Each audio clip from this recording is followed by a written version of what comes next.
Headline News Real Estate. Smart Investing.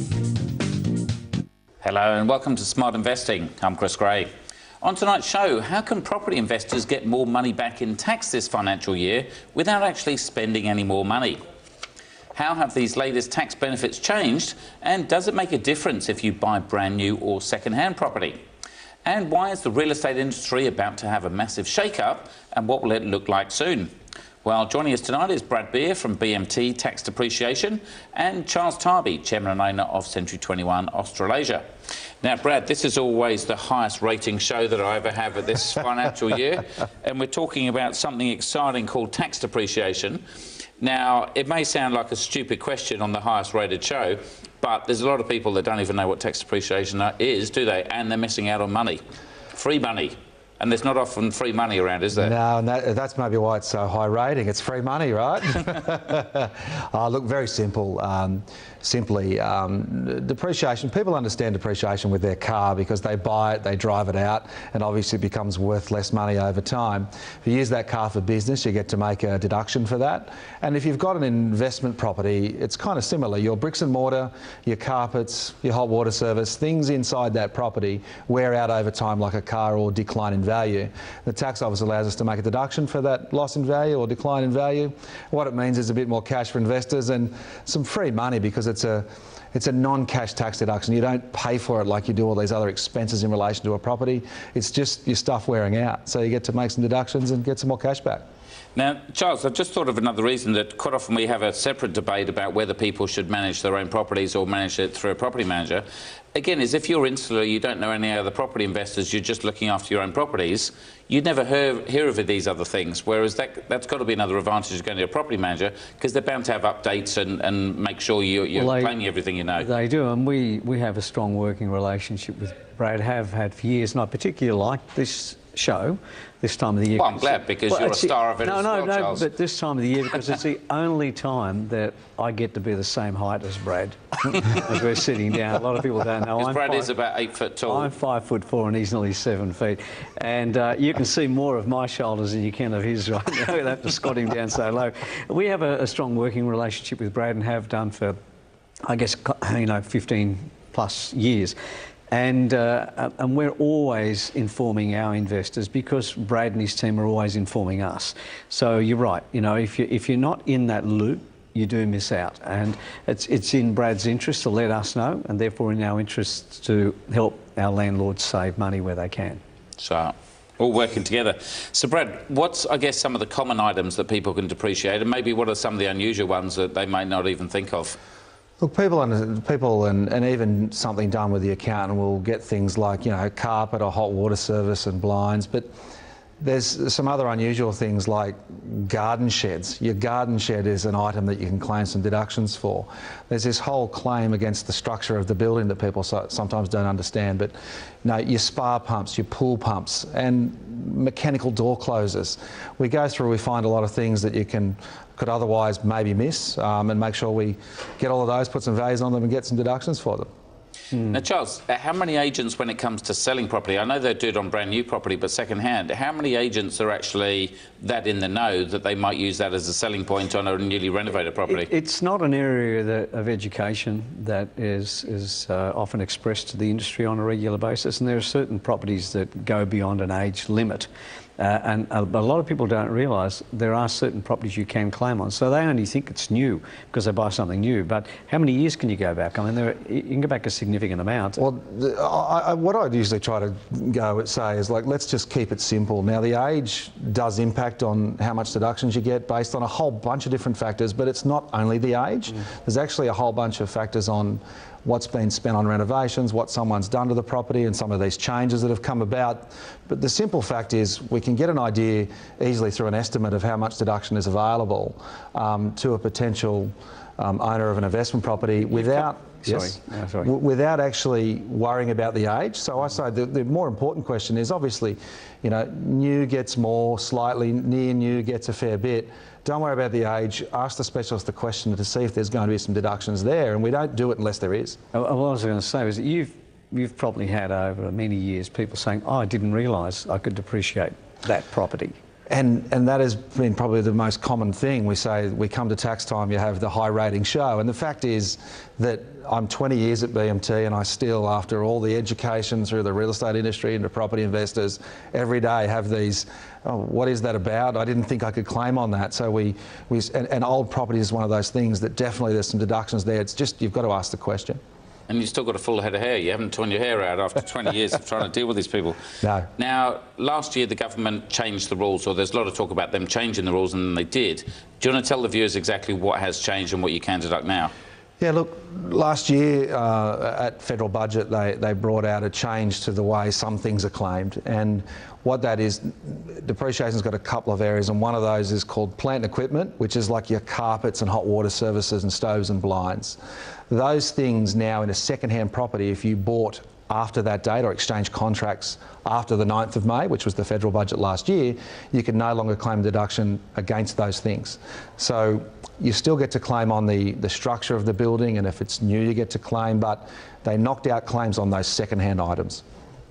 Now, Charles, a lot of people might go to their real estate agent for advice, or maybe their accountant, but when it comes to this technical stuff, especially around tax, they need to be referred back to a specialist, don't they? Well, they have to, and we obviously as an industry can't give that kind of advice, financial advice, or we certainly shouldn't be, unless we're licensed to do so. And just like this show, we're not offering financial advice, we're just offering opinions, and we've got to be very careful. I think an agent needs to offer an opinion only and should refer their clients to a specialist like Brad. I said Brad's been there for 20 years. When people weren't even thinking about depreciation, Brad was there doing this, and I've known Brad since he married Sarah, and along came Isaac and Lucy and Emily, is that right? Yes. So in all that time, you know, this guy's been doing that, and people are today only just discovering depreciation.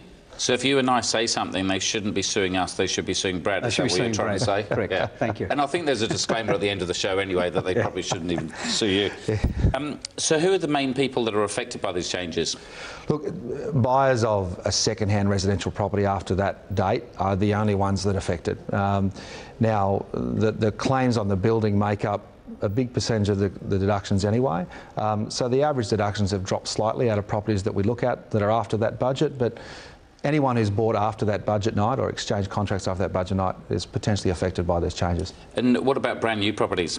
Brand new properties, no change. The rules on brand new properties and commercial properties and some other things haven't changed. So if you buy a new property, you do just exactly what you did in the past. And that's where a lot of brand new properties are sold, aren't they, especially at the investment range? Well, they keep driving investment on new properties because the obvious end result of that is they're driving the building industry, whether it's better government benefits for first home buyers, everything's to do with first home or new properties, so that industry can continue to move forward. And I think that's why they haven't changed it and associated with that. Look, I think the new property always got the most of the deductions because it was new. Just like a new car depreciates more than a second-hand one. Isn't that the talk on negative gearing with Labor Party? Is that the same thing? And yeah, the talk about the potential changes, yes. If there was changes, they wouldn't touch the new properties. And I guess stimulating into investment into new property is what they want to continue to do. And you know, new property always got the most of deduction. Now a second-hand one, if it's 1 year old, instead of being, you know, just slightly below, it's a bit further below in the deductions in the early years. Most of the deductions are made up of what's about 85 to 90% of deductions that come out of the structure of the building over 40 years. So a lot of the deductions are still there over time. Now, Brad keeps talking about this 40 years of buildings being depreciated, and so I thought I'd go back 40 years and see what books were on the market then, and I managed to come up with this one that looks very like Charles Tarbey, and it says, "Never lose a listing again," with a young, very handsome Charles Tarbey. You need to focus on that hairdo. You need to focus on the hairdo. It is a beautiful hairdo. I mean, that was modern in those days, and it's real. It might look like a wig to some, but it was real. And I've got to get my hair cut every 3 weeks, unlike some people I know. I do mine every week, Charles, unfortunately. Because most of my team have gone bald, and most of my friends, and I don't want to embarrass them, so I get a cut every 3 weeks. You're a good man, Charles. Thank you. Let's change the subject and talk about the auction clearance rate. rates? Very interesting. Actually went up a little bit this week from the week before. So they were 58.7% from a national clearance rate. This time last week was 66.5%. So it's close. It has been a substantial gap in some areas, but that's not too bad. And Sydney came in at a reasonable rate, 55.3, and they did 635 auctions. And Melbourne came in at 62.3, and they had 946 auctions. So I think that's a good figure. Mind you, it was higher this time last year. The only capital cities that performed better than this time last year were Brisbane and Perth. Now, Adelaide's been at the top of the tree for a while, and last year Adelaide's clearance rate was 68.5%. This weekend just gone was 68. So again, a really strong performing capital city is probably Adelaide, would be the best out of all of them. Okay, it's always good to mention the other states around town. Homes advertised for sale. Well, they always tell me I don't talk about I know. You know. We try and include everyone if we can. Yeah. Homes advertised for sale for the first time in a great many number of weeks had a slight climb of 0.4%. But what's important to note, and I heard a real estate, I don't know what to call him actually, but he's recognised as a property or industry guru, but he's not a real estate, never been one. So it's not Tom Panos? Oh no, Tom's a guru in many areas, and I won't tell you what guru stands for in Spanish, but the number of properties on the market over this time last year is actually up 7.87%. And I heard this commentator saying that they were lower. No way, we're up, and that significant climb in a number of properties for sale over this time last year is an indication of that stabilising market which we've talked about, that steady decline which is now starting to plateau out, I think, towards the end of the year. Wonderful. And then we'll move on to rent price movements. Yeah, the rent price movement's an interesting one as well. It's negative this week over last week, 0.69%. But when I keep tracking back to where it is today compared to this time 3 years ago, I'm trying to watch it because that's when the climb started. And for most capital cities. Now, Hobart's getting a decline. It's starting to get that. It was 25.55% up in January this time, but now it's 23.35, so it's declining. Sydney is only around 4%. The ones that we're still watching closely are Perth, which was negative 19%, and Darwin, negative 15%. So as they start to come back, that's a good thing, because they were up over 20% a few weeks ago. So their rents are getting better. Wonderful. Good news over there. And finally, the vacancy rates. Yeah, very simple. Perth, Perth 8.92%, Sydney's 3.06%. And the wonderful Melbourne is 0.54%, which is doing very well. 4.17% is the average clearance rate for those three capital cities. Wonderful. Thanks for joining us, Charles, and we'll see you again next week. Thank you. Wonderful. Well, we're going to take a short break, but we'll be back soon. You're watching Sky News Real Estate. Smart Investing. Welcome back to Smart Investing. Well, joining me on the show tonight is Brad Beer from BMT Tax Depreciation, and we've just been joined by News Corp real estate expert Tom Panos. Good to see you as always, Tom. Unfortunately, I haven't got one of your books from 40 years ago to try and embarrass you like I did Charles, but never mind. That's all right. He's written the blueprint. I just tweak on it each year. Exactly. Now, Brad, renovations. What's the tax depreciation around that? Look, renovations, when you spend more money on a property, then you've got more things to depreciate. So simply, if you do spend some money, you need to make sure you add these things onto the depreciation schedule. But probably the more important thing on renovations is when you actually throw things away. So before you do a renovation, you need to make sure you've actually got that depreciation schedule in place properly, because you throw these things away that still have value left. You scrap them, is probably the simple term, and you get an instant deduction for the money that's left. So if you're going to throw things away, throw them away before 30 June and make sure that you've actually had them looked at and assessed first. So do you effectively get the Quantity Surveyor to come around on your existing property before you trash it and then give them the builder's quote to say that's what I'm spending? Or do you kind of take photos of the stuff that you're throwing away and then do it afterwards? So the thing really is that you should have a depreciation schedule on a property regardless of age, providing it's worth it. Once you've got that, we don't need to come and have another look at it because you've actually put values on those things. But if you're actually doing say if I'm going to do a renovation tomorrow, do I get you in before I do the reno so you can look at the old stuff, or afterwards it's been done? That's the way to go. Make sure it's done before. So beforehand. And then it's a simple adjustment after, because we've actually got some of those costs available and we put the new things in but it's already been depreciating the things that are there, so you just claim whatever value is left, which is a number that's kind of already on the report. Now, Tom, I'm sure you're a man that loves saving money. You just reminded us we've only got a few days left.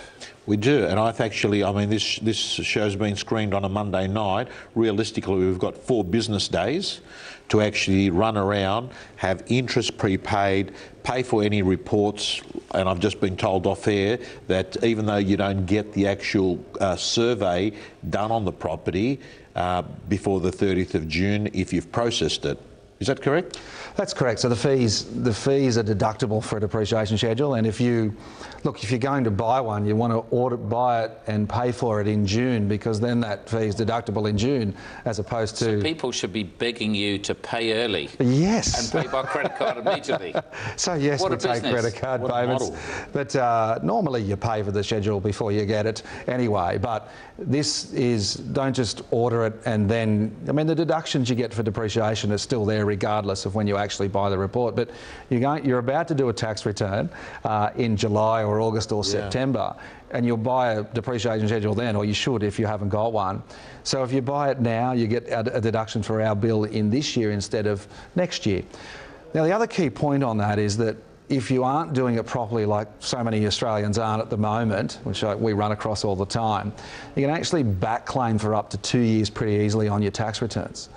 So the other point about doing it now is, or soon, is don't do another tax return and miss out on another one of claiming those deductions properly and getting some more tax back from the tax office. So you might get 2 or 3 years in the same tax year, so you get a super bonus back. A super bonus now, and if you do another tax return, it'll be one more that you'll miss out on if you haven't been claiming it properly.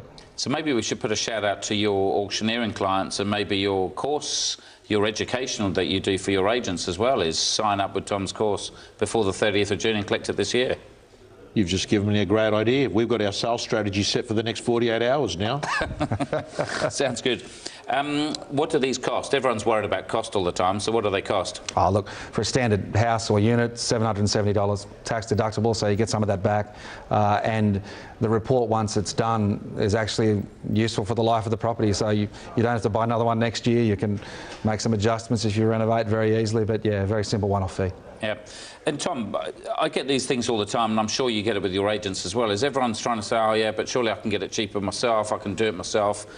You get it with the agents, but surely it's all about what money you make. It's not about what you save, isn't it? Yeah, absolutely, Chris. And I think there comes a time, and sometimes it takes age and experience and being burnt, where you turn around and say, hey, I just better accept it. I can make more money than save money, and I'm actually going to go off and actually get the experts to do something, because they're going to do it in a better, more efficient way than me. Now, just very quickly, everyone likes free as well. Are there any online tools that they can use as well? Look, in order to see if it's worth going ahead and doing these things, we've got some calculators you can go and use, and a bunch of different apps and tools that help you to crunch these numbers before you even talk to us. After that, you talk to us, we make sure it's worth it before we go ahead and do anything anyway. Wonderful. Wonderful advice. Now, Tom, I gather you think that there's going to be a shake-up in the real estate industry, so what's that shake-up going to be, and what's it going to look like afterwards? Well, it's already happening, Chris. At the moment, the market's changed in a lot of parts of Australia, and what we're seeing is there are 2 groups of real estate agents left in the industry. The ones that actually know how to put a deal together, and the ones that were order takers. The order takers, they're moving. They're going off and selling Kit Kats and soft drinks for at 7-Elevens and what have you. And the people that are staying in real estate are people who know how to put a deal together, people that are up to date with what properties are selling in the last 7 days, not 7 months ago, because the market's changing so much, and real estate agents that are understand how to actually use technology, marketing, to actually go find a buyer, because a lot of buyers no longer are coming to properties. So what's happening is there's this new industry that's being shaped. It's in the early stages, and we're seeing it now that people are leaving on a weekly basis, and they're saying, I'm not making the money that I used to make in the last few years, and the people that are remaining are getting the benefit, because less competition means more for the ones that actually are practitioners, pros, not people that are just participating in the market. These are people that are actually dominating the market. Now, a lot of the general public think agents are paid a fortune, but the average agent isn't, are they?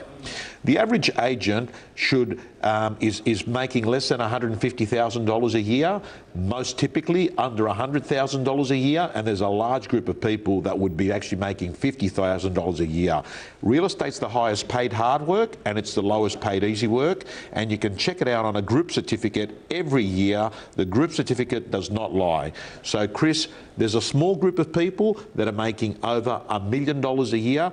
Normally you'll find these are people that are smart, savvy, make good decisions, worked hard and build raving fans. Tom Panis, you're always the best. Thanks for joining us. Thank you. Brett Beer as well. And if you need your depreciation schedule, BMT Tax Depreciation. Thanks for joining us on the show as well. And for more information on buying and selling and investing in property, again for free, you can always download a copy of my book. Just go to yourempire.com.au. Thanks for joining us this evening. Until next week, I'm Chris Gray. Good night. Information presented on Sky News Real Estate is general in nature.